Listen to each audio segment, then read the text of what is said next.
What's going on, everybody? Revolver here. Today we are starting a brand new series. Today we are starting Revolver's Deadlock Hero Tier List. Now, I will be making at least one of these every single month, maybe more often. It really depends on how often the meta changes, what kind of balance changes there are, how often new characters come out, and, you know, obviously what kind of demand there are for tier list videos and how well this video does. So if you want more tier list videos, make sure to like and subscribe. In each video, I will, however, be doing two different tier lists. One for kind of newer players, lower elo, kind of the average player, and one for higher or higher elo, higher skill level, comp, that kind of thing. The reason we do this is because just like with most other competitive games, but especially MOBAs, the difference between the way the game is played at the kind of casual level and at the higher levels, the game's it's almost two different games. And there are characters that are really, really good for reasons that a newer player wouldn't understand. For example, Paradox requires a lot of follow-up from your team, and if your team's casual, not super great at the game, they might not ever actually even be in a spot to team fight, never mind know when to follow up and how to engage and all that kind of stuff. So be sure to like, comment, and subscribe now so you don't forget once you have seen the tier list that you came for. One last important thing, all right? Changing heroes is not going to make you better at the game. It's not going to fix your problems. Yes, there are some heroes and playstyles that you won't mesh with, but changing your hero just because you lost a game or lost lane or even 2 or 3 in the row is one of the worst things you can do. Focus on getting better at the fundamentals of the game, and then start adding heroes to your pool. All right, we're going to start off with Abrams, okay? Abrams is going to go in the S tier, okay? He is very simple. He's got a shotgun, which means that you can really focus on learning the game and not having to aim if you're newer to shooters. He's great for securing and denying. He's got tons and tons of sustain, which means you don't usually need to buy too much regen in the lane phase, which is very nice. He's very disruptive. He's got a lot of CC. He's definitely annoying to play against. He really forces the opponents to itemize against you. They have to buy toxic bullets so you can just control the entire game. He's got a very simple build path. You should build tanky, build close range and melee items, and just punch people to death. He's really good in lane, and he's an awesome character for you to learn the game on. Next, we have Bebop. Okay, Bebop's going to go into our A tier. Okay, Bebop is, he's a solid character that takes a lot of practice, and that's the main reason he's on our A tier. Otherwise, for low elo, he would be in our S tier. Mostly because bad players hate hooks. They don't know what to do against it. They don't understand that it's a positioning thing and an awareness thing, and they just get hooked constantly, and it's very tilting. Bebop's also very versatile, a lot of build paths. You can go bomb Bebop, you can go gun Bebop, you can go punch Bebop, you can go full support Bebop. There's a million different things you can do. He really should be one-tricked for the best results, but you don't have to in order to play him.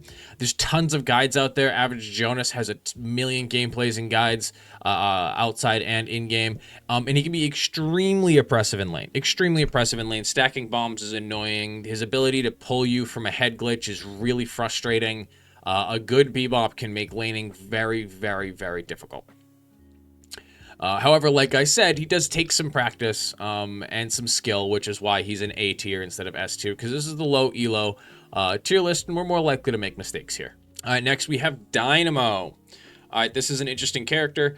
In high elo and comp, he might even be the best character in the game, but in low ranks, he's above average. I'd say average to above average.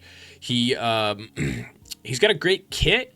But most of his kit is based around setting up his teammates, and in lower ranks, relying on your teammates is, well, it's less reliable because they're less likely to have an understanding of what they're supposed to do playing around you, and they're also less likely to ever actually set up and team fight properly, and they're more likely to just kind of farm into oblivion, and the game lasts 6.5 hours. So an ult that doesn't really do a whole lot of damage and just CCs an entire team doesn't really do a whole lot if your team isn't paying attention at all. So that's why we have him in B tier. However, he is absolutely great. Great sustain, great in lane, great gun. Abilities are mostly designed to set up teammates, which is kind of the main downfall. He's a bit of a chonky hitbox for a non-tank, but he is really good to learn the game on, genuinely. Next, we have our boy Grey Talon. He's just genuinely at all levels of the game right now. Grey Talon's just not very good. He's got 0 mobility. He really requires you to have good aim, which isn't a bad thing, but when he punishes bad aim, when missing shots is devastating, like that's even more punishing for lesser skilled players who are already being overwhelmed with so much stuff going on. His ult requires good game sense and or good communication to really get really get a lot of value out of it. He just feels very underwhelming to play as and to play against. I mean, anytime I'm killed by one, I'm kind of surprised and I'm like, okay, what did I do wrong? Even if they're fed, it really feels like, okay, I did something wrong, not holy crap, what am I supposed to do about that? So Hayes here, we're actually gonna put at the top of A tier. Okay, now for most of the lifetime of the game, at least for those who've been able to play it, like, you know, past NDA, when I was able to play it, Hayes was probably one of the best characters in the game. Handful of different reasons. Number one, noobs just don't know what to deal with her ultimate. However, it was nerfed. It went from 75% bullet dodge to 25% bullet dodge. So now it's still pretty broken, but it's not as crazy broken if you can kind of burn her down from just outside of range. But again, noobs don't really know that, although that is the type of thing that a new player might try to do. Invisibility is really, really good against bad players because they're just never expecting you. They're never ready for you. They're never like, oh crap, I don't see Hayes on the map. Hayes can be invisible. That means Hayes could be 5 feet away from me at any point in time. I need to be. They don't. That thought process doesn't exist for them. So you can really take advantage of and punish newer players. Extremely high DPS. Can solo lane and split push. Can dual lane and play DPS. Lots of different builds and versatility. She is very straightforward and fairly easy to play as long as you can hit your sleep darts. The main downfall to her is she's got a rough lane phase. Her lane phase really isn't very good unless you have good aim and can consistently track someone's head. On to Infernus. Infernus is my most played character. He's going to go towards the top of S tier. I think for new players, he's probably the best character in the game other than Abrams to learn the game on. He's very simple. He's great in lane. He's got good sustain once you start to itemize a bit. He's got escape tools, mobility, multiple build options. He has self-peel options. He has engage options, high DPS for someone who can just basically stand there and shoot. Ricochet just makes everything, including farming, easy mode. Tons of healing. Great versus tanks. Rewards good aim, but doesn't really punish bad aim. Great here to learn the game on. High skill ceiling, low skill floor, and best part of all, I have builds published. And maybe even a guide coming soon.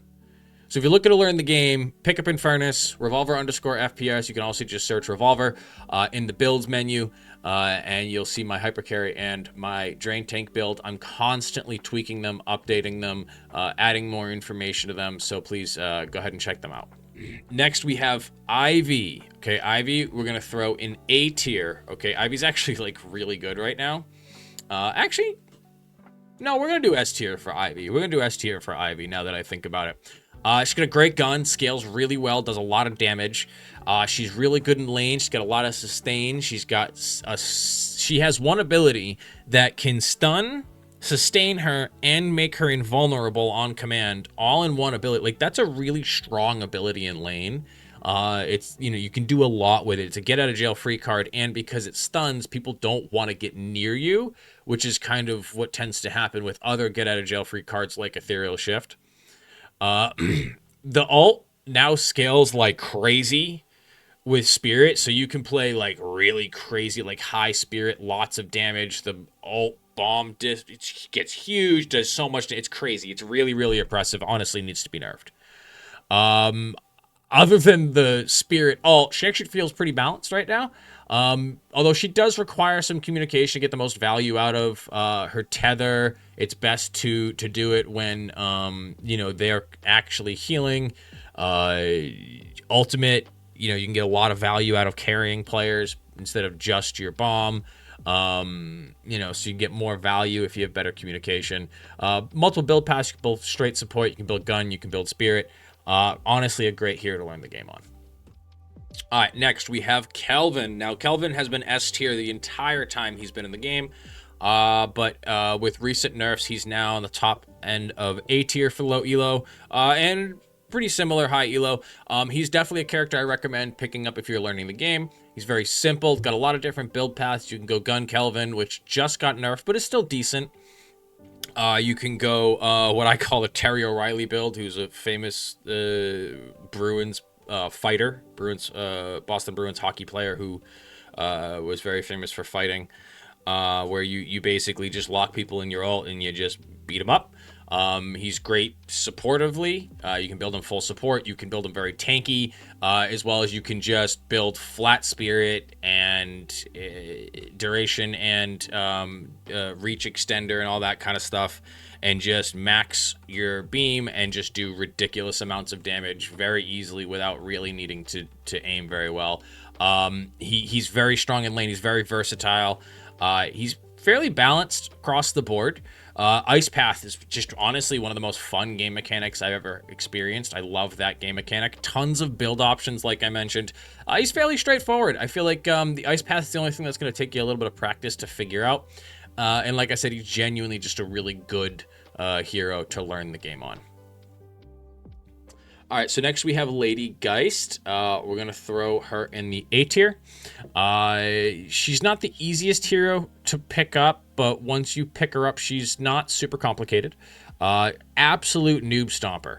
100% noob stomper for a variety of reasons, including just the design of her ult.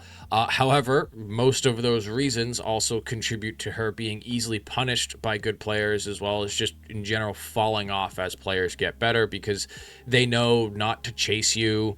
They know when to expect your grenade and all of those types of things, and how to deal with your 3 and how to deal with your 2 and all that kind of stuff.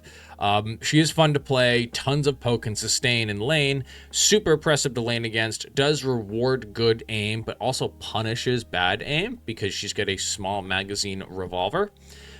Hey. Huh. Just kidding.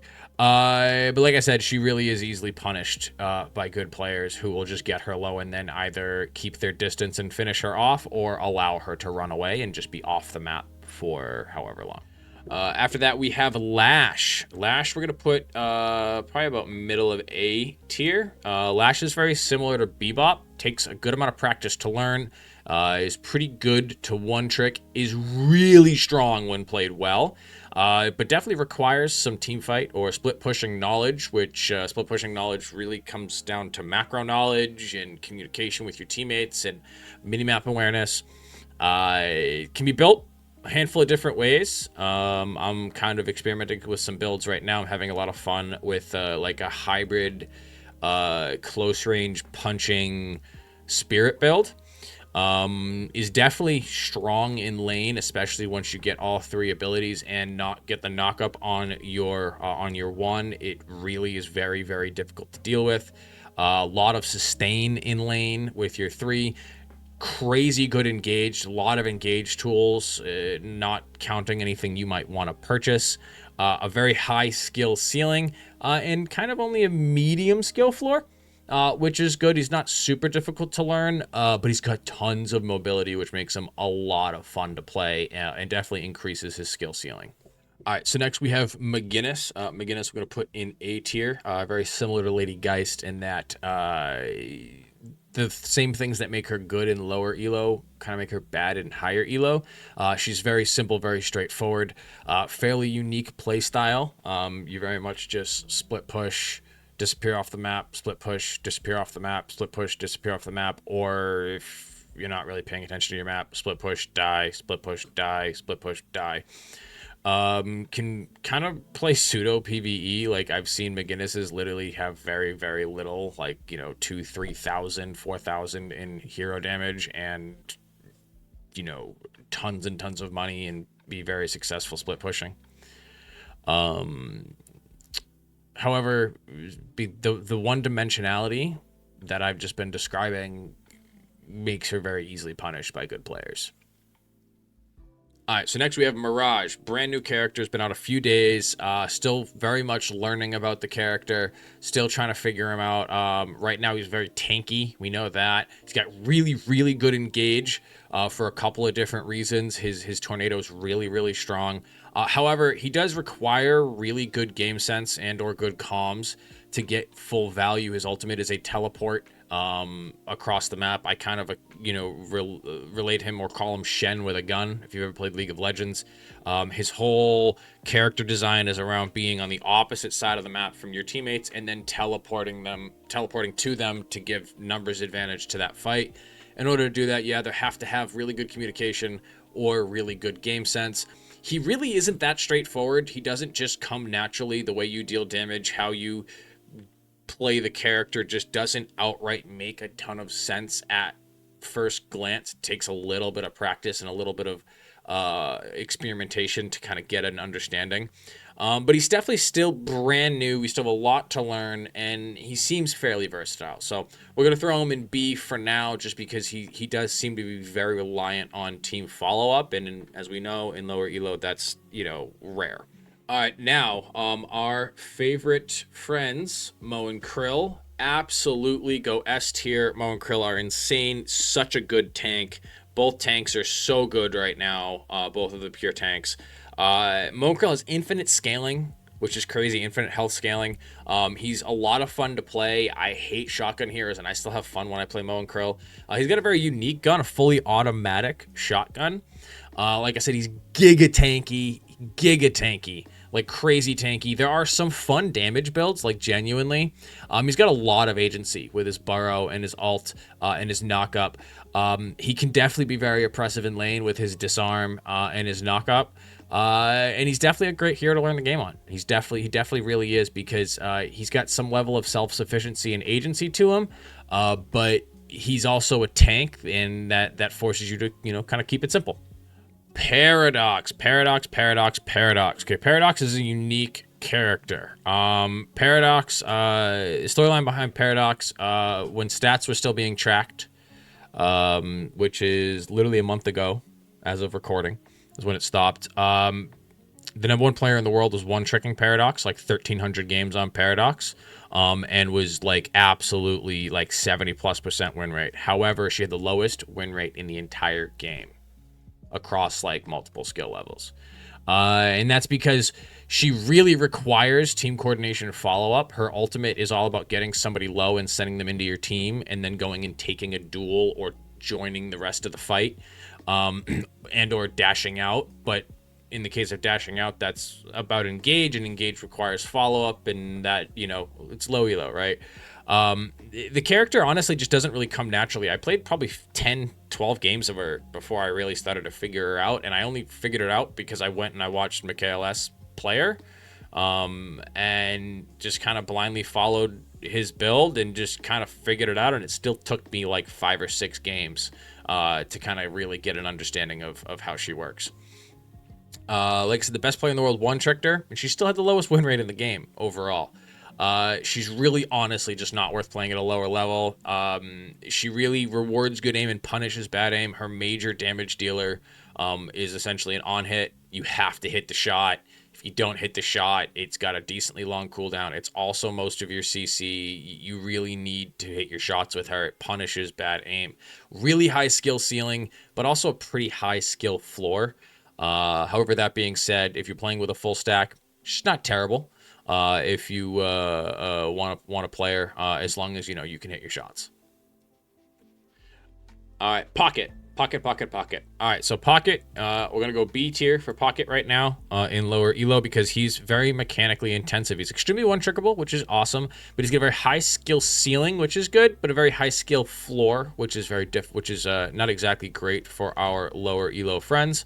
He definitely requires strong mechanics. You really do have to have an understanding of his limits, and you have to have just strong mechanics, the ability to strafe well, understand distance, have good aim, good positioning, good movement, all that stuff. You need it or you die. He also requires really strong team fight knowledge because he's designed to be in the center of the team fight, but he's not supposed to build really much in the way of any defense. So you really have to understand team fight timings and when it's safe to go in and when it isn't safe to go in. He's really, really good at punishing bad players who aren't going to understand what he does. He's got a shotgun, which makes CSing really easy, and it makes your aim a little bit more forgiving. And like I said, really high skill ceiling, but also a really high skill floor. All right, moving on to 7. Okay, 7. 7 in low elo. We're still going to put him S tier. He used to be Giga S tier, and then people started to kind of figure out how to deal with his ult and various things like that. But I still think as a carry, if you max his 3 and buy Surge, I think he's a really, really good character. I really genuinely do. But there are a lot of different builds out there. He does reward good aim, but doesn't really punish you if you miss a couple of shots. His gun is very satisfying, easy to use. He's simple and straightforward to understand. He's got a lot of DPS. I really like that 3 max build. I really do. His ult honestly still really punishes bad players. A lot of people still think they can out DPS it. However, good players will punish it. Good players will absolutely punish it and will kill you if you do not time it properly or itemize properly. His stun is very versatile, especially now that it can be self-cast. He's a great hero to learn the game on. He's got a very high skill ceiling and a fairly low skill floor. I definitely am a fan of 7. Would definitely recommend him to all of your friends who are learning the game. Shiv. My main man, Elvis, aka Shiv. We're going to put him in the B tier. He's very much similar to Pocket. High skill ceiling, high skill floor. He definitely punishes bad players and is extremely deceptively tanky. He's very one-trickable, but he's not super straightforward, and you really have to know his limits, and you actually do definitely have to have an understanding of team fights and timings and individual responsibilities within team fights, or you're going to get punished. Vindicta is such an interesting character, similar to Paradox. At the lowest level, she's one of the worst characters in the game. At the highest level, she's one of the best characters in the game. Extremely high skill ceiling. The kind of stuff you can do if you have good aim is crazy. If you have good map knowledge, if you have good, roaming timings. Extremely high skill floor though. You really, really are easily punished. Zero mobility at all. Makes it very easy for your mistakes to be punished. However, your kit really allows you to shine if you know what you're doing. Honestly, she's good at punishing bad players, and good players have a hard time punishing her. But at the same time, like she's not easy to play and requires a lot of really solid positioning. Onto Viscous, the goo ball. I love playing this guy. I'm still learning him. We're gonna put him in B for now. He definitely requires strong mechanics. His spells, his punch, and all that kind of stuff aren't the most straightforward. He's definitely got a high skill ceiling because of what you can do with different combinations with him, but at the same time, there's a pretty high skill floor there. It's not easy to do damage with him. It requires strong team fight knowledge because he's not as tanky as you're going to think he is when he's in his ball, and his punches and whatnot, and his blob and his cube. Honestly, his entire kit really do require either good mechanics and instincts or solid understanding of how team fights are supposed to work. He's definitely oppressive at lane if you know how to play him. Extremely one-trickable, and he's got a lot of different builds. Now we're moving on to Warden. Okay, Warden. Low elo with Warden. We're gonna go B, right about here. He's extremely straightforward. You basically just run people down. He's very tanky and gets even tankier with his ult. Low skill floor. Like I said, you just basically just run people down. He punishes bad players who don't understand his kit. He's extremely oppressive in lane, even to good players. He forces you to buy extra stamina in lane a lot of times. He's easy to build, very straightforward, like I said. Doesn't really require straight mechanics. Again, you're just running people down. He literally just runs people down. Like, that's just how to explain it. He's a cop that just runs people down. I would say he's good for learning the game. I genuinely would. He's very straightforward. I'd say he's pretty good for learning the game. However, it doesn't take a ton of knowledge to punish him. It really doesn't. I mean, just like any other character in any other game whose character design is running people down, there's a lot of counterplay to that. Wraith. Wraithy Poo. All right, so Wraith's going to go A. It's going to go probably right about here. Wraith's pretty good. She's very straightforward. She definitely can punish bad players. She's definitely oppressive in lane. Her cards do a lot of damage, and they're like basically homing missiles. She does require good. She rewards good aim, but doesn't require it. She's got a large clip size, but the ability to track well is really, really strong.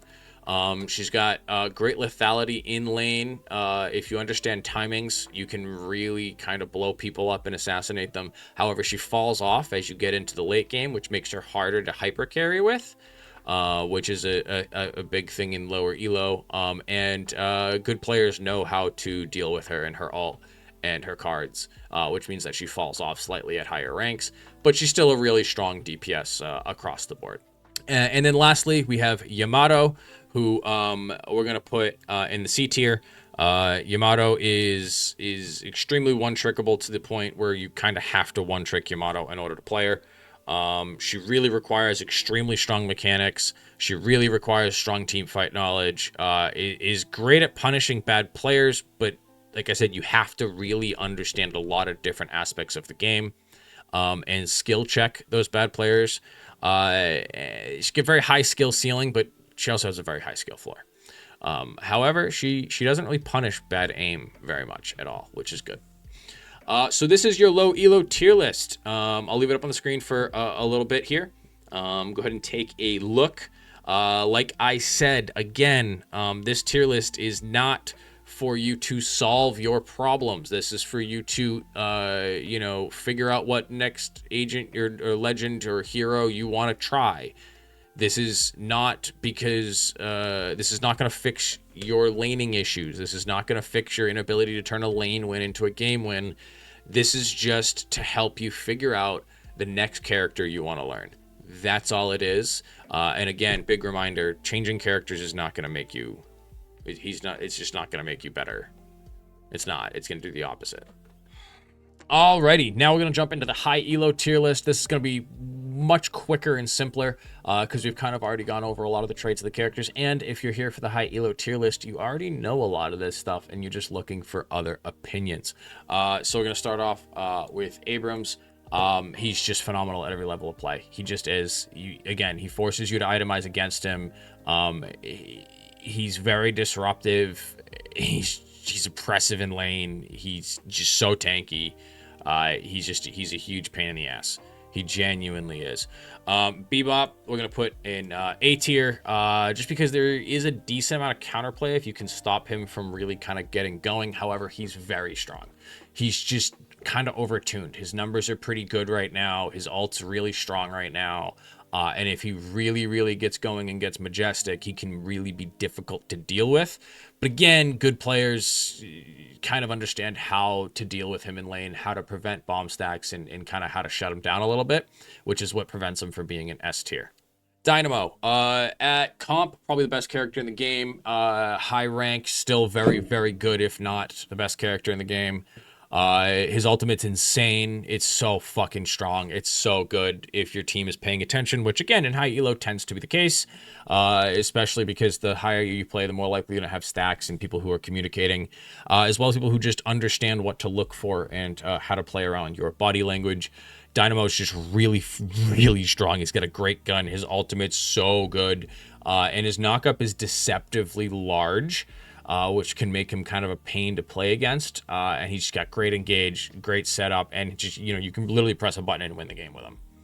He's really, really strong. Great talent. he's bad. He's just bad at all levels of the game. At comp, he's at the comp level, like the highest comp level, he's not atrocious. He probably goes up into the B tier. But in matchmaking, even in pugs, like he's still just not as good as most of the other DPSs are. If you're gonna pick a ranged DPS, you're gonna go Vindicta at a high level. Great talent, just not quite as good. He's getting better. They're definitely tweaking him. The 3-second grace period on his ult for stacks is definitely a big help, but he's just not quite there yet. Hayes is gonna go in the A tier. I feel like she's finally balanced. I feel like she's in a really good spot right now. You could play her great as a split push assassin. You want to sneak in from the side and pick off one of their DPSs. Or you can also play her with the unstoppable ricochet build, where you just do a handful of damage from the back line, and then once enough cooldowns are popped, you pop unstoppable, jump in the middle of the team fight, and you press alt, and you just do a ton of damage to people. I definitely think she's really strong, but I definitely think she's really balanced right now. Infernus, I think Infernus might be the best DPS right now, mostly just because it's a tank meta and he's really strong against tanks. His kit makes it really difficult to itemize against his damage, because he does a lot of bullet damage and he does a lot of spirit damage with his afterburn. His ult is great for peeling, as well as engaging and re-engaging, as well as disrupting team fights. And countering oppressive characters. He's just overall in a really good spot. I think he's very balanced. I think when the meta shifts away from tanks eventually, I think his value will go down. Ivy's freaking ridiculous right now. Ivy's S tier. She's so broken. She's so strong. I don't know if you've seen some of the clips going around with Spirit Bomb Ivy, but it's dumb. The radius is huge, like a third of the map, quarter of the map. Like, it's crazy, massive. It does a ton of damage. It's really oppressive to play against. In lane, her stone form, it gives you a sustain, a stun, invulnerability, and because of the stun is like an AoE around you, it tells your opponents to go screw themselves. Like, she's just really, really strong. Obviously, we all know what she can do with Urn, both with a teammate and by herself. Great, with good communication. She's a great ganker. She's really, really strong at being able to go to either of the side lanes. If she's playing duo, she can also split push really well. She's just very, very versatile. Kelvin recently got nerfed a little bit. He's still one of the best characters in the game for sure. He's just a lot less versatile now when they nerfed Gun Kelvin, although that was just disgustingly broken. But I definitely still think he's very, very good. I really genuinely do. He's versatile. He's got a lot of damage. He's a great kind of like spirit DPS. Instead of like a standard like Haze or something like that, you just run Beam Kelvin, and you do a lot of damage. It gives you a lot of mobility. He can be good for split pushing. He can be good for support. He's just really strong right now. But he's also fairly balanced. Lady Geist, we're going to go into B tier. And right there, we all know why. She's good, but she's a pub stomper. She's a noob stomper. If you know not to chase, which, anybody who's taking anything from this part of the tier list should just know not to chase and all that kind of stuff. If you understand timings and when she's going to be looking to harass you, her bomb's very dodgeable. All you need to do is break line of sight for it's like a second, if that, with her drain, and good crouch timings and movement make dodging her 3 fairly easy. So she just falls off really hard at higher ranks. Lash is just Lash, man. Lash is an asshole. Lash is really good. He's really honestly very good. He's just barely not S tier, just barely. And I just think that's because if he's behind, he sucks. Whereas like Abrams, Dynamo, Ivy, like if they're behind, they're still huge, massively disruptive. On Lash, if you're super behind, unless you buy tank and just go full, like, I'm just going to ult your team and engage, he can really fall off. But, I mean, if you know what you're doing, you should at least be able to keep up with the power curve of the game more often than not. And in that case, he's definitely borderline S tier. McGinnis, I mean, we all know the answer to this. She's C tier, one of the worst characters in the game at a high level. She's super annoying to play against, but the keyword there is annoying. She doesn't actually disrupt you. She doesn't actually change the way you have to fight. She just makes you have to throw an AoE thing on her turrets. Like, it's really, she's just slightly annoying. You don't actually have to itemize against her. You don't really need to account for her. Your split pushers aren't going to go, oh no, it's a McGinnis. Ah, like, that's not, no one's afraid of her. She's a low elo character. She just is. At least right now. I know they're trying to fix that and buff her, and that Echo Shard build is frustrating and can do a lot of damage, but I just don't think it's quite enough yet. Mirage. I honestly think, where are you? You're all the way down here, because I honestly think Mirage is going to be S tier. I know it's still early, but I mean, he's Shen with a gun if you've played League.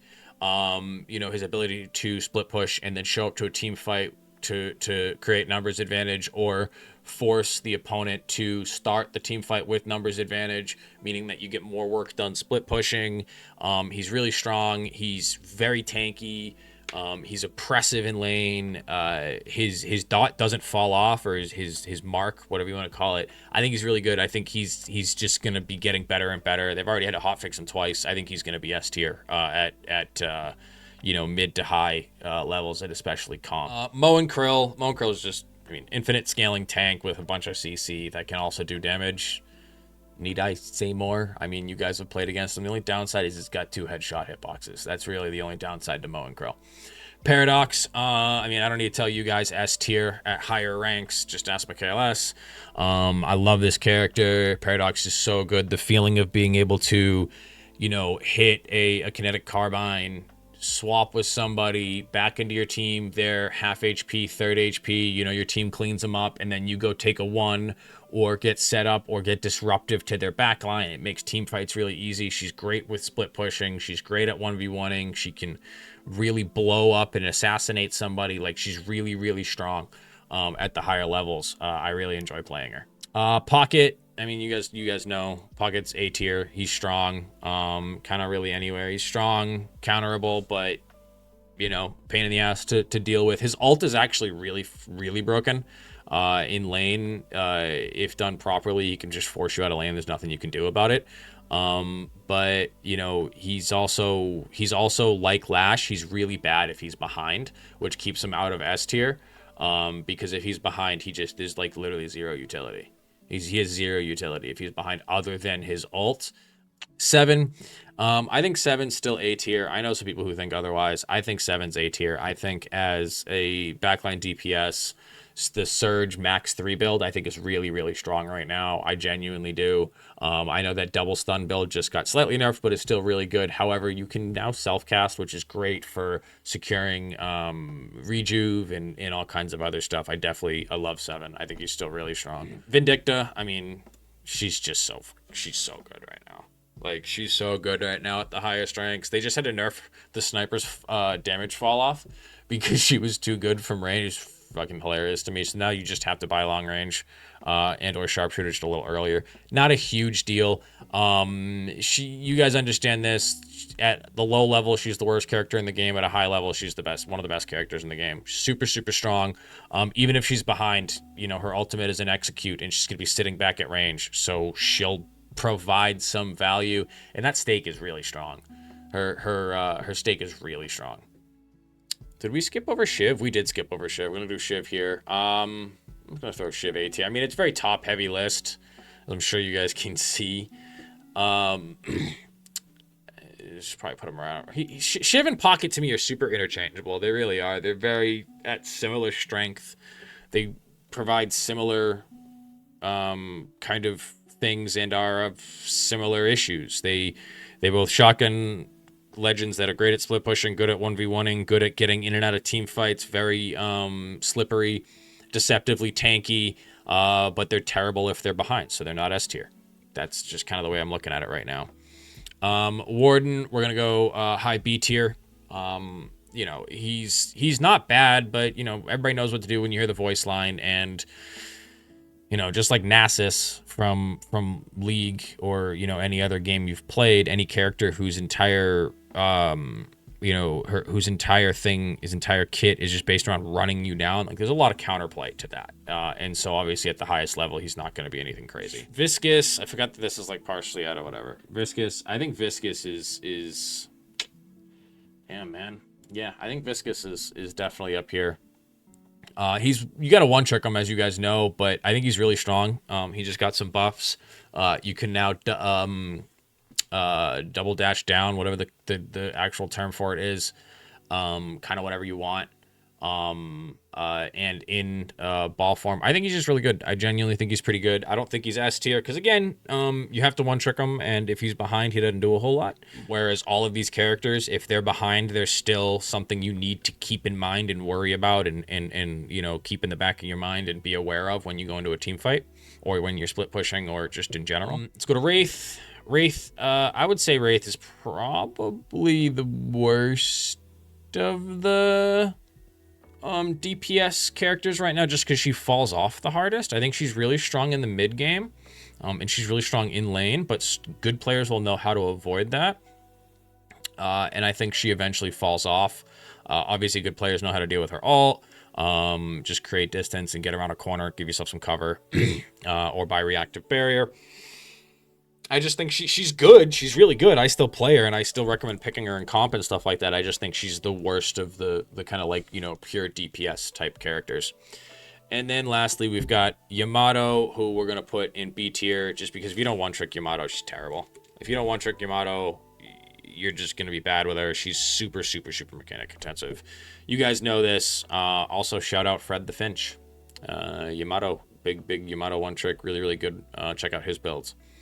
So yeah, this is my high elo tier list. You guys should obviously have a solid understanding of the reasoning behind all of these. If you find yourself not understanding why I placed any of these here, either you're way better than me at the game, which isn't super, super likely, or you're not good enough at the game to use this tier list, and you should go back to the beginning of the video and watch the low elo tier list. Because if you don't understand a lot of the things I was speaking quickly and that kind of thing, then it's because you don't have the game knowledge to take advantage of this tier list. So yeah, I'll be doing these at least once a month, maybe more, depending on how often characters are released and how often the meta is shaken up, as well as how well the video does. So if you want to see more, like, comment, subscribe, share with your friends, all that wonderful stuff. Until next time, have a good one.